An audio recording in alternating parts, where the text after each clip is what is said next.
Hey everyone, and welcome back to my channel today. If you are new here on this channel, we dive into everything international students need to know about studying in Canada. Today's video is a personal one. I hope it helps many of you who are in the process of applying for your study permits or who might be facing some challenges when it comes to your study permits.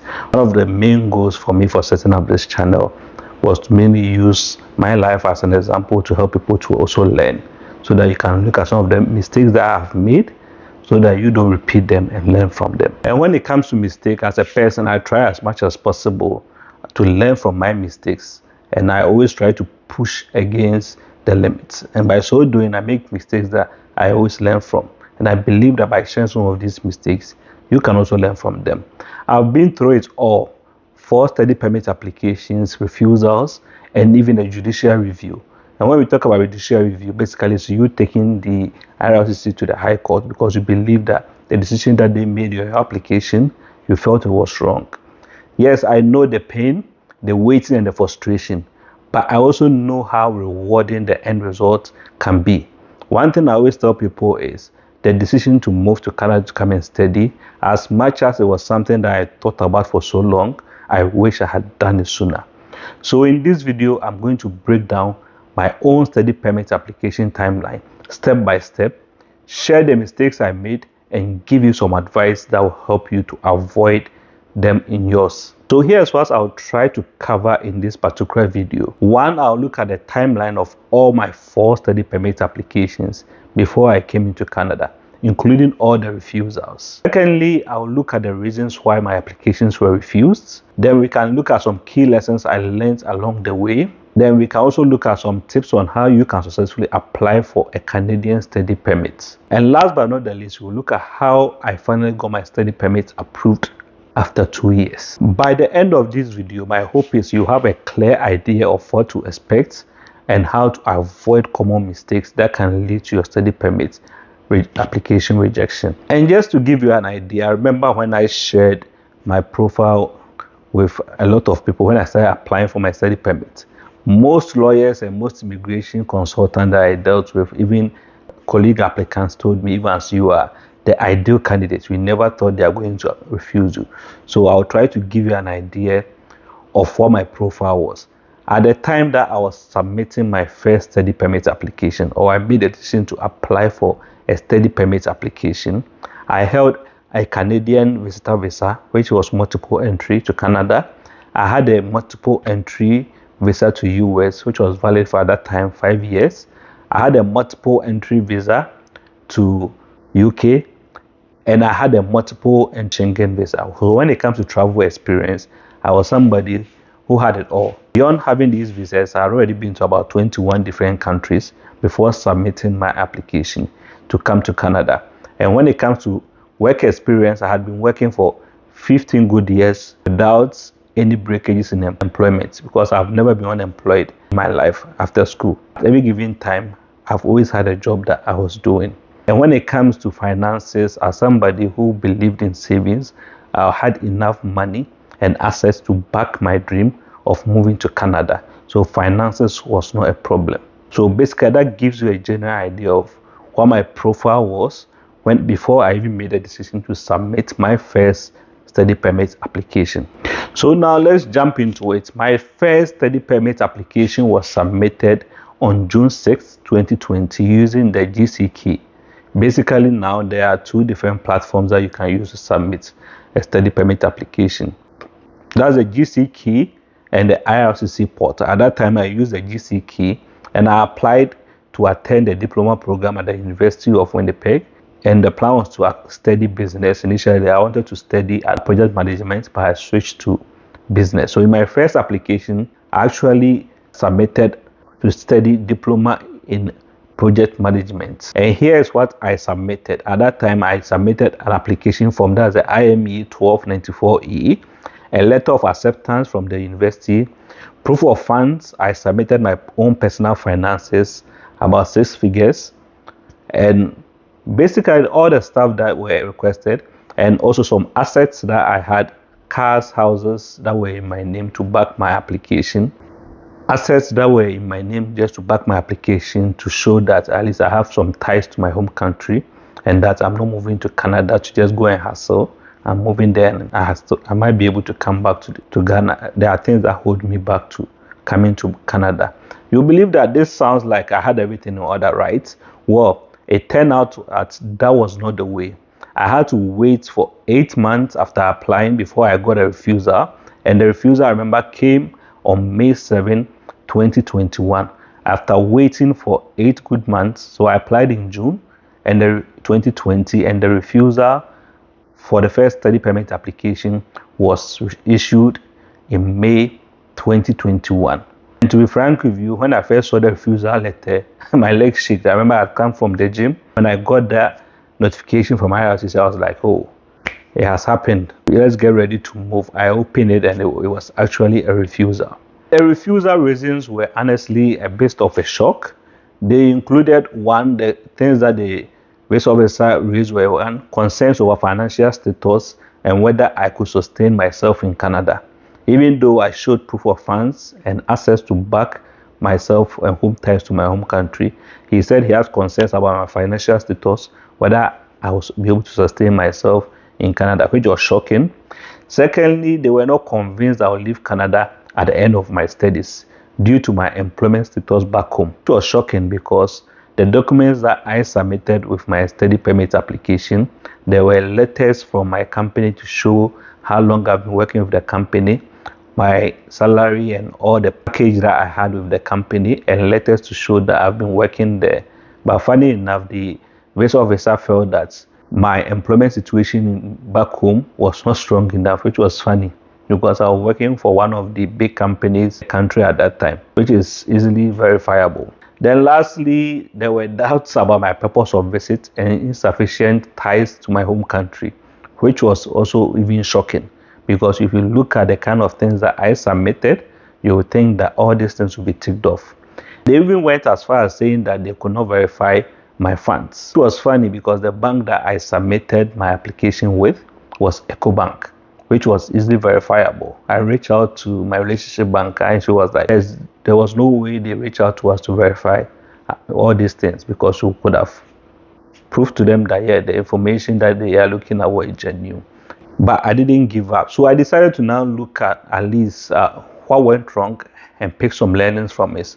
Some of the lessons that I picked from that first refusal was one, keep your documents clear and concise, because I think I overwhelmed the visa officer at that time with too much information, which possibly could have been a mistake on my side because in my mind, it would be nice to show them that I have a solid ties to my home country. So I showed all the documents that I could as much as possible.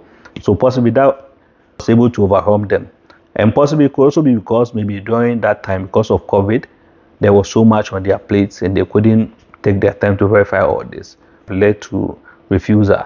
My advice is possibly not make this mistake of possibly overwhelming them too much with too much information. Secondly, I would say try and watch out for red flags in the eligibility stage. I remember during the 8-month period when I was waiting for the visa to be approved, one thing I kept doing was reaching out to trying to get a GCMS notes to see what could be going on with my application. I saw recommend interview on my GCMS notes, which I could have posted on faster too, because that would have told me that there could be something wrong. If you find this in your application, my advice is act quickly. If you are in this stage, pay attention to your application status and make sure you respond quickly.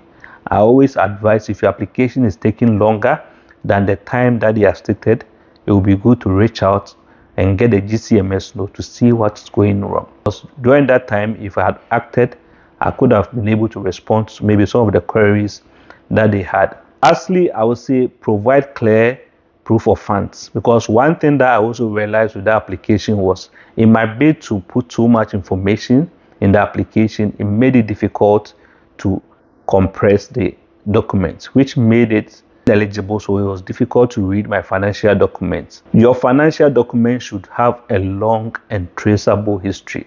As much as mine had a long and traceable history, because it was not readable, it's possible that's what generated the could not verify issue that I had with it. So make sure your proof of funds documents are clear and they can easily read and see what's on. And don't submit proof of funds documents with lump sum deposits without a clear explanation. If there is a lump sum in your proof of funds, make sure you are explaining why. I remember in my case, there was a lump sum because I had liquidated some treasury bills and put them in my bank account. So it's possible when he saw it, it raised some red flags. So make sure you are not making similar mistakes. After learning from my first refusal, I decided not to give up. So I submitted a second application on July 20th, that was 2021. Again, using the GCK system, because in my mind, it's possible COVID had a role to play in my application. That's why I got a refusal. So why not shoot again and see what could come out of it? This time, I had a proof of funds showing clear 6-figure proof of funds of my personal funds.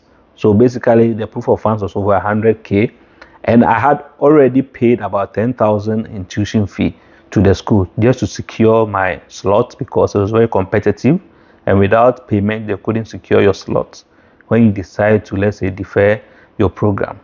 So that was also part of the proof of funds that I submitted. I also submitted a stronger letter of explanation with a cover letter explaining the source of all my funds, because I learned from the first refusal and I decided this time to at least respond accordingly. That was basically what I did with the second application, and this time around I made sure I cut down on the number of documents that I was submitting with this particular application. One strategy that I was going with was, if there are 2 documents in there that are going to answer the same question, I will take the one that has the least out of it, because if one document can get the work done, why bother using 2 and complicating things for yourself? Sadly, on September 8th, 2021, I got another refusal. And funny enough, this time around too, I was in the gym when I got the message. And as usual, I was like, oh, looking at how fast this one came, it possibly could be an approval. So I remember I ran back home just to go and check it on my computer and read it. The reasons included doubts about my ability to support myself financially again, despite the stronger proof of funds. The visa officer still wasn't convinced that I would leave Canada after my studies, and he also questioned the logic behind my plan of studies, given my existing educational and professional background. So funny enough, this time around, even though I was able to explain things better, he used it against me, because he felt somebody who has an MBA and has been working in business senior manager for the last 15 years. Why are you going back to school to go and do business management diploma? So that was also used against me, which I felt was not right. Some key lessons that I learned from the second application that I believe you can also learn from was, submitting more documents does not always help. This was one of my biggest mistakes. I tried to prove a point by submitting lots of documents, but it just confused the visa officer. My advice is, keep things organized and simple. Make sure you make things as simple as possible for the visa officer, because he's not only going through your applications, they are going through dozens of applications in a day. So if you make yours complicated, he might not be able to dedicate much time to it. Secondly, make sure you itemize your documents. Make it easy for the visa officer to review your documents without getting lost in a sea of information. If you decide to add your documents together, they can easily sometimes go over 50 documents. If you don't itemize it, if the visa officer is looking for information, he has to look through about 50 pages to find what he's looking for.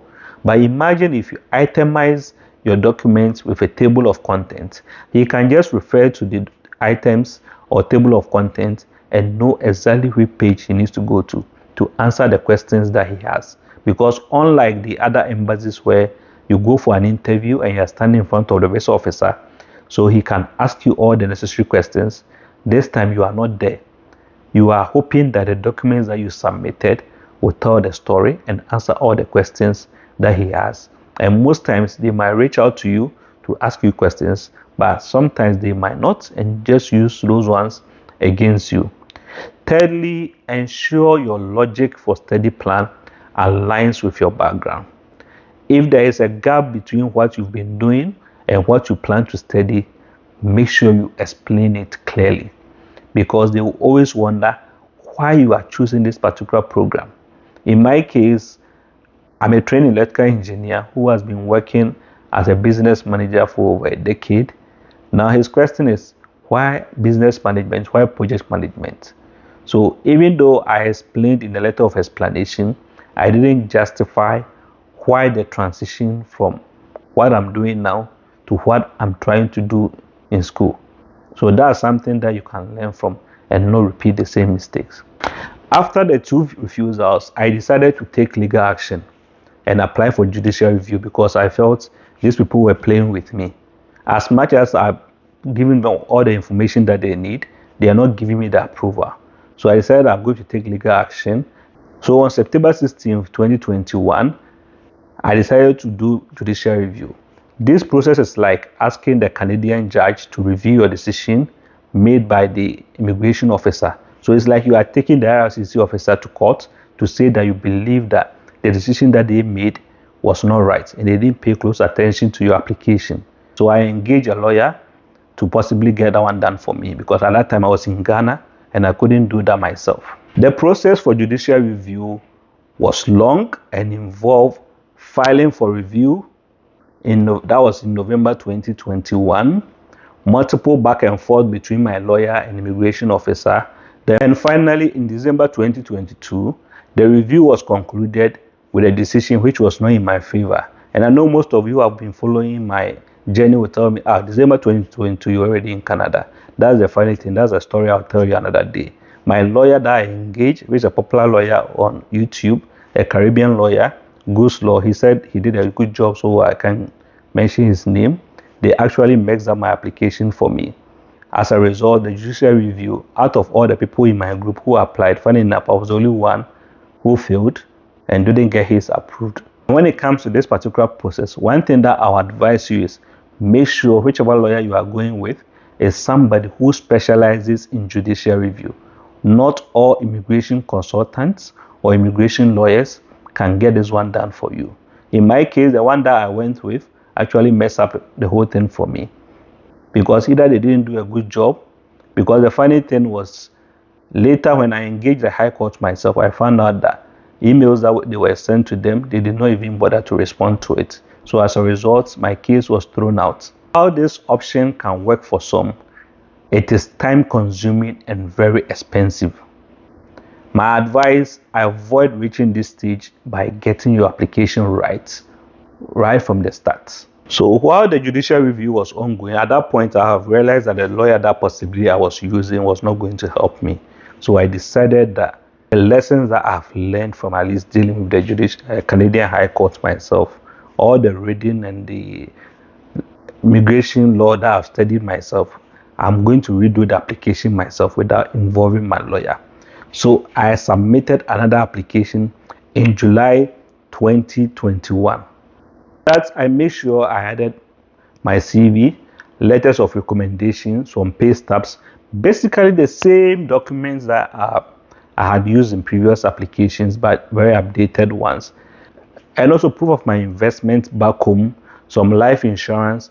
And one thing that I did that possibly helped me in my favor was I wrote a letter of explanation. And what I did with this letter of explanation was basically the learnings that I have learned from the judicial review process. I quoted all the legal laws that I felt were in my favor, because I felt the visa officers did not pay close attention to my application, which possibly could have led to the refusal. I made sure I cited all the refusal reasons that I've gotten in all the other applications and explained why I thought legally and factually the visa officers were wrong. I wrote a detailed letter of explanation to counter all the reasons that they gave in the other refusals. And that was one of the things that I added to this particular application that I submitted. The final application was in February 2022.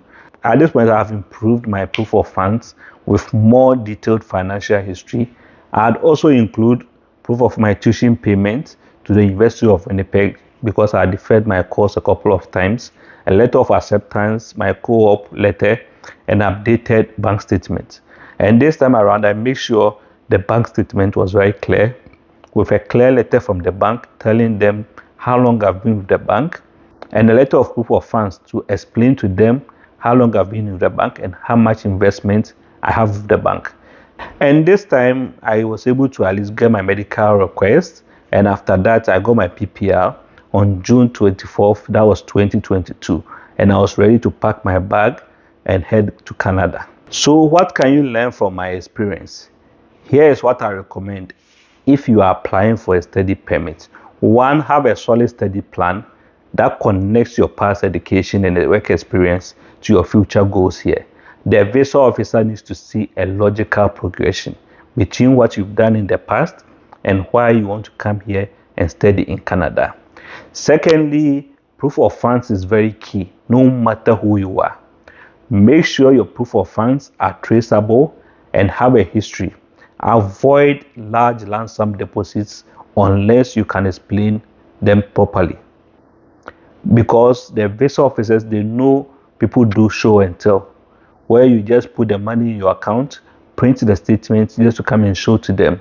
So make sure your proof of funds are traceable and you're able to explain how the money was able to, and you're able to explain how the money came together. So make sure to show ties to your home country, whether it's property, family, or employment.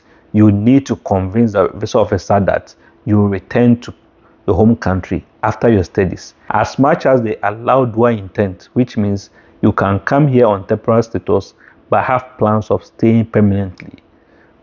The visa that they are going to issue to you is a temporary visa. So make sure you are showing home ties to show that you have plans of going back to your home country. Thirdly, I would say join online forums and support groups.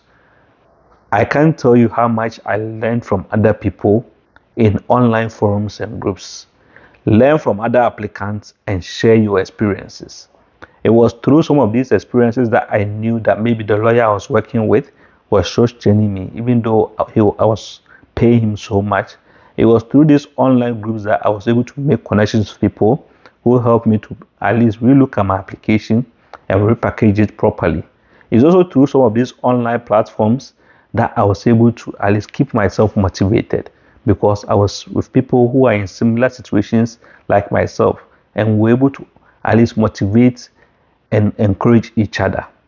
This can also help you to avoid common mistakes, because through some of these online platforms and support groups, people will share their mistakes that you can also learn from. Last but not the least, I would say sometimes consider legal support if necessary.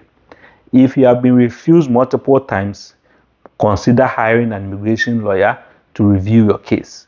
And if it comes to that one, I did a video on what to look out for when hiring an immigration lawyer, because not all immigration consultants or immigration lawyers are the same. I always say you don't go and hire an engineer for a job a carpenter can do. An engineer will charge you so much, but do the work of a carpenter. And I'm talking in parables here. Make sure you get the right person for the right job. Sometimes it might not cost you so much, but sometimes being in some of these platforms, you will learn a lot.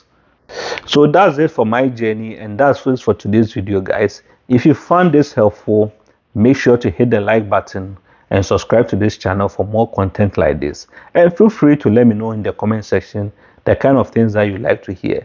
This is one of the things that somebody asked me a couple of months ago, and I felt I should share my journey and see what you can learn from it. If you are struggling with your own study permit application, don't hesitate to book a one-on-one session with me using the link in the description area and see whether we can work on it together.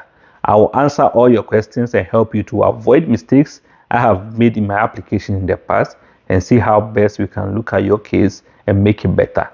Thank you for watching, and I'll see you in the next video. Until then, cheers.